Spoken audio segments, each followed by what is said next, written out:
അപ്പോൾ ഇത്തരം അതിഭീകരമായ അനീതി, അസമത്വം, പ്രാതിനിധ്യരാഹിത്യം, പിന്നാക്കം എന്ന് പറയുന്നത് പ്രാതിനിധ്യത്തിൽ പിന്നാക്കം എന്നുള്ളതാണ്, അണ്ടർ റെപ്രസെൻറ്റഡ് അല്ലെങ്കിൽ അൺറെപ്രസെൻറ്റഡ് എന്നുള്ളതാണ്. അപ്പോൾ അവരുടെ യഥാർത്ഥത്തിൽ പ്രാതിനിധ്യമില്ലാത്ത ജനവിഭാഗങ്ങൾ ആരൊക്കെ, ഓരോ വിഭാഗങ്ങളുടെയും സാമൂഹ്യ വിഭാഗങ്ങളുടെയും സമുദായങ്ങളുടെയും ജനസംഖ്യ കണക്കെന്ത്, അതിൽ എത്ര പേർക്ക് എത്ര വിദ്യാഭ്യാസം കിട്ടി, അവർക്ക് ഏതെല്ലാം തൊഴിൽ മേഖലകൾ കിട്ടി, അവർ ഉദ്യോഗത്തിൽ അല്ലെങ്കിൽ വിദ്യാഭ്യാസ രംഗത്ത്, പൊതുമേഖലയിൽ, സർക്കാർ സർവീസിൽ ഒക്കെ അവർക്ക് എന്തുമാത്രം പ്രാതിനിധ്യം കിട്ടി, ഇതിനെക്കുറിച്ചുള്ള വസ്തുനിഷ്ഠമായൊരു കണക്ക്, അതായത് സാമൂഹ്യ സർവേ, കാസ്റ്റ് സെൻസസ് എന്ന് പറയുന്ന സാമൂഹ്യ സർവേ, സോഷ്യോ എക്കണോമിക് സർവേ കൃത്യമായി നടത്തി ഇതിനെക്കുറിച്ചുള്ള കൃത്യമായ കണക്കുണ്ടാക്കിയാൽ മാത്രമല്ലേ ഇതിനകത്ത് എന്തെങ്കിലും ചെയ്യാൻ കഴിയും. അപ്പോൾ ഈ ജാതി സർവേക്ക് വേണ്ടിയുള്ള അല്ലെങ്കിൽ സാമുദായിക സർവേക്ക് വേണ്ടിയുള്ള ആവശ്യം എന്തുമാത്രം പ്രസക്തവും ന്യായവുമാണ്?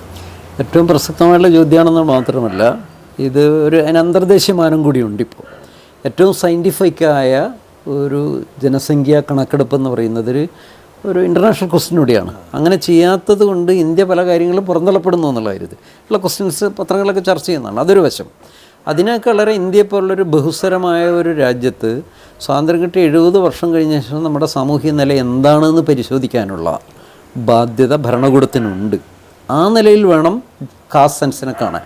1931 നടത്തിയ കാസ്റ്റ് സെൻസിന് ശേഷം പട്ടികജാതി പട്ടിക വിഭാഗങ്ങളുടെ പ്രത്യേകം നടക്കാറുണ്ട് എന്നുള്ള ശരിയാകുമ്പോൾ പോലും വ്യത്യസ്ത ജനവിഭാഗങ്ങളുടെ ഭരണത്തിലുള്ള പങ്കാളിത്തം, അവരുടെ സാമൂഹ്യ സാമ്പത്തിക നില, അവരുടെ ജീവിത നിലവാരത്തിലുള്ള മാറ്റം, ഇവർക്ക് ആഗോള കമ്പോളത്തിൽ മത്സരിക്കാനുള്ള പ്രാപ്തിയുള്ളവരാണോ, വെറും അവസര സമത്വം ഉറപ്പാക്കാനുള്ളൊരു ടൂൾ മാത്രമല്ല ജനസംഖ്യാ കണക്കെടുത്ത്. ആധുനിക പൗരത്വവുമായി ബന്ധപ്പെട്ട ഒട്ടേറെ വ്യവഹാരങ്ങളിൽ ഇത് വളരെ പ്രസക്തമാണ്. ഇത് ആണ് ഇതിനൊരേ ഒരു പരിഹാരം. ഇന്നിപ്പം ഈ സാധ്യത അടച്ചു വെച്ചിട്ട് ഇത് ചെയ്യാതെയുള്ള വലിയൊരു കസരത്താണ് രാഷ്ട്രീയക്കാരും ജുഡീഷ്യൽ ഉൾപ്പെടെ നടത്തുന്നത്. PWS നിയമം അവർ കൊണ്ടുവരുമ്പോൾ ഇതൊക്കെ ചില സ്പെക്കുലേഷനാണ്. സവർണ വിഭാഗങ്ങൾ കുറേ ദരിദ്രരുണ്ട് എന്ന ഒരു കൊട്ടത്താപ്പ് സങ്കല്പത്തിലാണ് അവർ നിൽക്കുന്നത്. അതിൻ്റെ വൈരുദ്ധ്യം അത് നടപ്പാക്കിയപ്പോൾ നമ്മൾ കണ്ടതാണ്. അതിലടങ്ങിക്കട്ടെ. ഇപ്പം ഇന്ത്യയിലെമ്പാടും തന്നെ സബ്ക്ലാസിഫിക്കേഷൻ പറഞ്ഞുകൊണ്ട് ഓരോ ജാതി വിഭാഗത്തിനും നിങ്ങൾക്ക് പ്രത്യേക പദവി തരാം, നിങ്ങൾക്ക് സംവരണം തരാം തുടങ്ങിയ നിലയിൽ ഉള്ള ഒരു ക്യാമ്പയിൻ ഇന്ത്യയിലെമ്പാടും ശക്തമാണ്. ഇതിനെ നമുക്ക് മറികടക്കാൻ കഴിയുന്ന ഏക ഉപാധി ജാതി സെൻസസാണ്. ഏറ്റവും സയൻറ്റിഫിക് ആയിട്ടുള്ള ടൂൾസ് ഉപയോഗിച്ചുകൊണ്ടുള്ള ജാതി സെൻസസാണ്. അല്ലെങ്കിൽ പോപ്പുലേഷൻ സെൻസസിനെ ജാതി സെൻസസുമായി ഇൻ്റഗ്രേറ്റ് ചെയ്തുകൊണ്ടുള്ള വലിയൊരു പദ്ധതികൾ നടക്കുകയാണെങ്കിൽ മാത്രമേ ഇതിന് കൃത്യമായൊരു ഉത്തരം നമുക്ക് കാണാൻ പറ്റൂ. അത് നടക്കുന്നത് വരെ ഇന്ത്യയിലുള്ള ഇത്തരത്തിലെ എല്ലാ നിയമനിർമ്മാണങ്ങളും മരവിപ്പിക്കേണ്ടതുണ്ട്. അതെല്ലാം മൊറട്ടോറിയമാണ്. അതെല്ലാം അവസാനിപ്പിക്കേണ്ടതുണ്ട്. ഇതാദ്യം ചെയ്തതിന് ശേഷം നമുക്കിവിടുത്തെ പ്രതിനിധാനമില്ലാത്തവർക്ക് പ്രത്യേക ചട്ടങ്ങളുണ്ടാകട്ടെ. ആദിവാസികൾ ഏറ്റവും പിന്നോക്കങ്ങളിൽ പണിയനും മടിയനും കാട്ടുനായ്ക്കലിൽ നിന്ന് പ്രതിനിധാനമുണ്ടാക്കാൻ കഴിയുന്ന രീതിയിൽ ചട്ടങ്ങളുണ്ടാകട്ടെ. നമുക്കാർക്കും വിരോധമില്ല. അത് എത്ര വേണം, എത്ര കിട്ടിയിട്ടില്ല, എന്തുണ്ടാകണം, എന്താണ് ഇതിനുള്ള പരിഹാരം. അതുപോലെ ആന്ധ്രയിലെ മാലാമടിക വിഭാഗങ്ങളുടെ പ്രശ്നത്തിനുള്ള പരിഹാരവും ശാശ്വതമായി ഇതിൻ്റെ ഒരു സെൻസസ് ഡാറ്റ ഉണ്ടാകുക എന്നുള്ളതാണ്. പഞ്ചാബിലും ഇതുപോലെ തന്നെയാണ്. ഇന്ത്യയിലെമ്പാടും ഇതൊരു പ്രസക്തമായ വിഷയമാണെന്നുള്ളതുകൊണ്ട് തന്നെ ഇപ്പോൾ മണിപ്പൂരിൽ നടക്കുന്ന കലാപത്തിൻ്റെയൊക്കെ അന്തസ്സത്തെ അത് തന്നെയാണല്ലോ. അതിനേറ്റവും ജനാധിപത്യപരമായി ഭരണകൂടത്തിന് മുമ്പിൽ എത്തേണ്ട ഒരു ഉപാധിയും ടൂളുമാണ് ജനസംഖ്യാ കണക്കെടുപ്പുമായി ബന്ധപ്പെട്ട ഡാറ്റ. ആ ഡാറ്റ ഇല്ലാതെയുള്ള എല്ലാതരം നിയമനിർമ്മാണങ്ങളും നിയമവ്യവഹാരങ്ങളും ജൂറിസ്പ്രുഡൻസും വളരെ കപടമാണ്. ഇപ്പം നമുക്കറിയാം, ഇപ്പം അവസാനം സബ്ക്ലാസിഫിക്കേഷന് വേണ്ടി ഒരു വിധി പുറപ്പെടുവിക്കുന്നു. എന്ത് ഡാറ്റയുടെ മുകളിലാണെന്ന് അവർക്ക് ഉത്തരമില്ല. എന്നിട്ട് ഡാറ്റ കണ്ടെത്തേണ്ട പണി സംസ്ഥാനം ചെയ്തുകൊണ്ട് വേണം സബ്ക്ലാസിഫിക്കേഷൻ ചെയ്യുമെന്ന് പറയും. എന്തുമാത്രം മുൻവിധിയോടുകൂടിയാണ് വിധി പറഞ്ഞിരിക്കുന്നത് അല്ലേ? രാജ്യമെമ്പാടും കാസ്റ്റ് സെൻസസ് വേണമെന്നുള്ള വലിയൊരു മുറവിളി നടന്നുകൊണ്ടിരിക്കുമ്പോൾ ഇതിൻ്റെ പശ്ചാത്തലം കൂടി ഉണ്ടെന്നുള്ള ജുഡീഷ്യൽ മറന്നു പോയിരിക്കുന്നു. ഇപ്പം നമുക്കറിയാം, ഇന്ന് സംഘപരിവാർ ഉൾപ്പെടെ RSS ഉൾപ്പെടെ പതുക്കെ കാസ്റ്റ് സെൻസസ് ചെയ്തേ പറ്റുള്ളൂ എന്നുള്ള പോയിന്റിലേക്ക് അവർ വന്നിരിക്കുന്നു. നല്ലത്, വരട്ടെ. അപ്പോൾ അങ്ങനെ ഒരു കോണ്ടക്സ്റ്റിൽ കോടതികൾ ഉൾപ്പെടെ അവരുടെ തെറ്റ് തിരുത്താൻ ബാധ്യതയുണ്ട്. കാസ്റ്റ് സെൻസസ് തന്നെയാണ് ഏറ്റവും ജനാധിപത്യപരമായ ജാതിപരമായിട്ടുള്ള ഓരോരാളുടെയും ഓരോ കമ്മ്യൂണിറ്റിയുടെയും, അല്ലെങ്കിൽ ഇപ്പം നമുക്ക് സെൻസസിലുണ്ട് ഓക്യുപ്പേഷണൽ സ്റ്റാറ്റസ് എന്നൊക്കെ പറയുന്ന ചോദ്യാവലികളുണ്ട്. അത് ജാതി തിരിച്ചും ഉൾപ്പെടെയുള്ള വിശകലനം നടന്നാൽ നമുക്ക് വളരെ ഇംപിരിക്കൽ ഡാറ്റ കിട്ടും. അപ്പം മാത്രമാണ് ശാസ്ത്രീയമായി ഇതിനകത്തൊരു സൊല്യൂഷനിലേക്ക് നമുക്ക് എത്തിത്തരാൻ. ഈ സബ്ക്ലാസിഫിക്കേഷൻ സംഭവമായി ബന്ധപ്പെട്ട വിഷയത്തിൽ ഇന്ത്യയിലാകപ്പാടെ വലിയ മൂവ്മെൻറ്റ് ആരംഭിച്ചു കഴിഞ്ഞു. ഇപ്പോൾ ഓഗസ്റ്റ് 21 ഉത്തരേന്ത്യയിലെല്ലാം തന്നെ വലിയ ബന്ദ് പോലുള്ള സംഭവത്തിലേക്ക് വന്നു. ഇനി പാർലമെൻറ്റ് ശീതകാല സമ്മേളനം നവംബറിലും ഡിസംബറിലുമായി നടക്കും. ആ ശീതകാല സമ്മേളനത്തിൽ പാർലമെൻറ്റിന് ഇത് അഭിസംബോധന ചെയ്തേ മതിയാകും.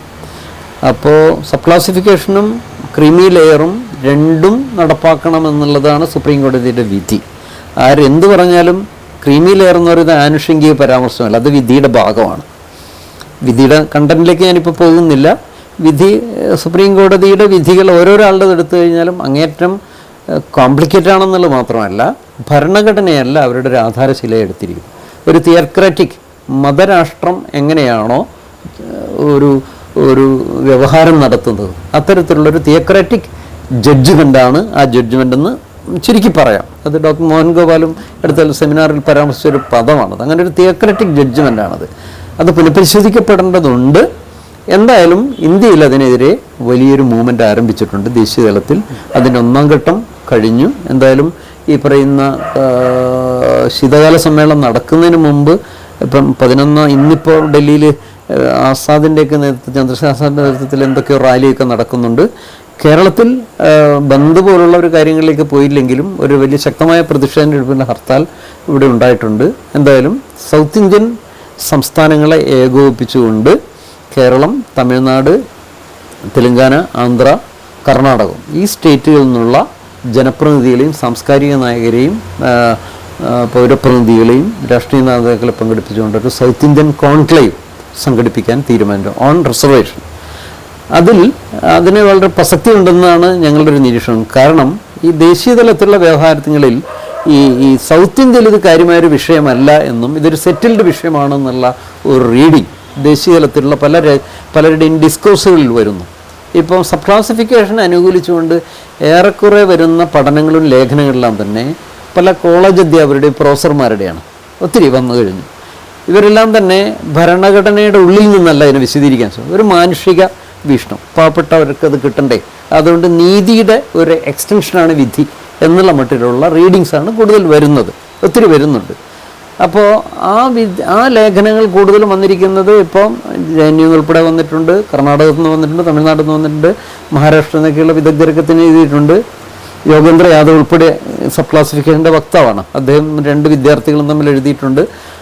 മഹാരാഷ്ട്രയിൽ മുമ്പ് അവിടെ ഈ സബ് ക്ലാസിഫിക്കേഷൻ്റെ ഒരു കമ്മീഷൻ റിപ്പോർട്ട് ഉണ്ടാക്കിയിരിക്കുന്ന അദ്ദേഹം ഒരു പ്രൊഫസറാണ്. അദ്ദേഹത്തിൻ്റെ ഒരു ശിഷ്യനും കൂടി ഇവരുടെ എല്ലാം നിരീക്ഷണത്തിൽ വന്നിരിക്കുന്നത് സൗത്ത് ഇന്ത്യയിൽ ഇതൊരു വിഷയമല്ല എന്നുള്ള. അപ്പോൾ സൗത്ത് ഇന്ത്യയിൽ ഇതൊരു വിഷയമാണ്. അങ്ങനെ അതിനെ അപ്രസക്തമാക്കുന്ന തരത്തിലോ ഇവിടെ ഈ കാര്യത്തിൽ അപ്ഡേറ്റ് ആയിട്ടുള്ളൊരു നിലപാടില്ലാത്തവരാണോ എന്ന് പറയുന്നത് വസ്തുതയല്ലെന്നും കുറച്ചുകൂടി ഈ വിഷയത്തിൽ അർത്ഥവത്തായ ബദൽ നമുക്ക് പറയാൻ പറ്റും എന്നുള്ള നിലയിലാണ് ഈ സൗത്ത് ഇന്ത്യൻ കോൺക്ലേവ് എന്ന് പറയുന്നത്. അതിലിപ്പം കേരളത്തിൽ നിന്നുള്ള ഞങ്ങളെപ്പോലുള്ള ദളിത് മൂവ്മെൻറ്റ് വക്താക്കൾ മാത്രമല്ല, തമിഴ്നാട്ടിൽ നിന്ന് VCK തിരുമാവളൻ്റെ പാർട്ടിയുടെ പ്രതിനിധിയാണ്, അദ്ദേഹത്തിൻ്റെ ഇളം ചേകൂരയാണ് അതിനിവിടെ ഫിഗർ ഹെഡ് ചെയ്യുന്നത്. അതാണ് ഈ സമിതിയുടെ ചെയർപേഴ്സൺ. അത് നമ്മളൊരു ഒക്ടോബർ 6 പിന്നെ കോട്ടയത്ത് വെച്ച് ഈ സൗത്ത് ഇന്ത്യൻ കോൺക്ലേവിൽ ഈ വിഷയം സമഗ്രമായി ചർച്ച ചെയ്യും. ആ കോൺക്ലേവിന് മുന്നോടിയായി ഒരാഴ്ച മുമ്പോ 10 ദിവസം മുമ്പോ ദേശീയ തലത്തിലൊരു ദളിത് ബഹുജൻ ഇൻ്റലക്ച്വൽസിൻ്റെ ഒരു വർക്ക്ഷോപ്പ് കൂടി ഉദ്ദേശിക്കുന്നുണ്ട്. അതിൽ പ്രധാനമായിട്ടും 3 കാര്യങ്ങൾ കൊണ്ടുവരാനാണ് ഉദ്ദേശിക്കുന്നത്. അതിലൊന്ന്, ഭരണഘടനാ ഭേദഗതി നടത്തി ഈ സുപ്രീം കോടതി വിധി മറികടക്കുക. അതിൽ ആർട്ടിക്കിൾ 341 ഉപവകുപ്പായ 2 ഒരു ചെറിയ ഒരു അഡീഷൻ നടത്തിയാൽ അത് മറികടക്കാവുന്ന, അതവിടെ നിൽക്കട്ടെ. എന്തായാലും ഭരണഘടനാ ഭേദഗതി ഒന്ന്. രണ്ടാമത്തത്, വളരെ കോംപ്രിഹെൻസീവായ ഒരു ലോ വേണം. There should be a comprehensive law on reservation. അതിൽ ഈ പറയുന്ന സ്വകാര്യ മേഖലയിൽ ഉൾപ്പെടെയുള്ള റിസർവേഷൻ ഉണ്ടാവണം, ലാറ്ററൻ്റെല്ലാം തന്നെ നിരോധിക്കണം തുടങ്ങിയ ജുഡീഷ്യൽ ഉൾപ്പെടെ ഉണ്ടാകണം എന്നുള്ളത് മാത്രമല്ല, റിസർവേഷൻ്റെ എക്സ്പാൻഷൻ എന്നുള്ളത് ദളിത് ബഹുജന വിഭാഗങ്ങൾ ദേശീയ തലത്തിൽ നയിക്കണം. 2025 റിസർവേഷൻ അവസാനിപ്പിക്കുക എന്നുള്ളതാണ് സംഘപരിവാറിൻ്റെ കാഴ്ചപ്പാടെങ്കിൽ റിസർവേഷൻ 20 വർഷമായിട്ടും അതിൻ്റെ ലക്ഷ്യപ്രാപ്തി ആകാത്തതുകൊണ്ട് that has to be expand. ഒന്ന്, അതിൽ ഒരു പ്രധാന വിഷയമായി അൺറെപ്രസെൻറ്റഡ് ആയുള്ള കമ്മ്യൂണിറ്റികളെ എങ്ങനെ ഇൻക്ലൂസീവ് ആക്കാം എന്നുള്ളൊരു മെത്തഡോളജി ആ ആക്ടിൻ്റെ ഒരു പരിധിയിൽ കൊണ്ടുവരണമെന്നാണ് ആഗ്രഹിക്കുന്നത്. ഞങ്ങൾ കോൺഗ്രസിൻ്റെ ദേശീയ നേതാവായ മല്ലികാർജ്ജുന ഖാർഗെ ഉൾപ്പെടെ പങ്കെടുപ്പിക്കാനുള്ള ശ്രമം നടക്കുന്നുണ്ട്. തമിഴ്നാട്ടിൽ നിന്ന് പാരഞ്ജിത്തിനെയൊക്കെ പങ്കെടുപ്പിക്കാൻ ശ്രമം നടക്കുന്നുണ്ട്. VCK MP കൂടാതെ കേരളത്തിൽ നിന്നും തമിഴ്നാട് കർണാടകത്തിൽ നിന്നുള്ള MP-മാരുൾപ്പെടെ അതിനകത്ത് പങ്കെടുക്കും. അതൊരു വലിയൊരു ഇനിഷ്യേറ്റീവ് മാറും. അത് പാർലമെൻറ്റിൻ്റെ ശീതകാല സമ്മേളനം നടക്കുന്നതിന് മുമ്പ് തന്നെ ഈ വിഷയത്തിൽ കൃത്യമായൊരു വ്യക്തതയുണ്ടാക്കി പാർലമെൻറ്റേറിയൻസിൻ്റെ മുന്നിൽ, രാഹുൽ ഗാന്ധിയുടെ മുമ്പിൽ പാർലമെൻറ്റിൽ ഇത് എത്തിക്കുക എന്നുള്ളതാണ് നമ്മൾ ഉദ്ദേശിക്കുന്നത്. അത് വർക്കൗട്ട് ആകുന്നുള്ള ഒരു പ്രതീക്ഷയിലാണുള്ളത്.